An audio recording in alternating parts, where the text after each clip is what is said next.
Այս բանին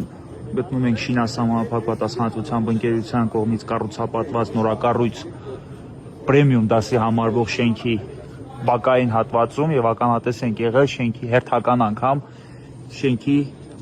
արտաքին սալիկների թափմանը ներկայացել են արտակարգ իրավիճակների նախարարության եւ ոստիկանության համապատասխան ծառայողներ, ովքեր արձանագրում են այս դեպքը։ Ես ուղղակի հիշեցնում եմ, որ փաստի արդիվ կա արդեն նախաձեռնված քրեական վարույթ, բայց որևէ գործողություն հաստատ չի ձեռնարկվել եւ ունենք հետեւյալ պատկերը։ Այստեղ վազում են երեխաներ, կողքի շենքը արդեն հանձնված է շահագործման, այս շենքը եւս ունի շահագործման թույլտվություն, բայց այս տիպի մեծության քարեր են ընկնում տարբեր բարձրություններից։ Այս է։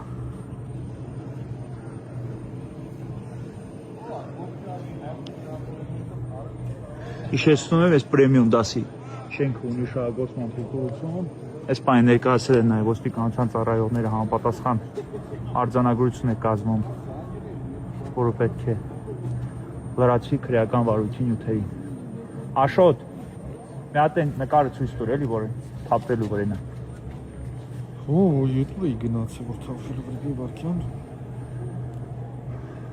Տարբեր բարձրություններից, հիմա մութ չի երևում, բայց տարբեր բարձրություններից այ ինչպես տեսնում եք, թափվում են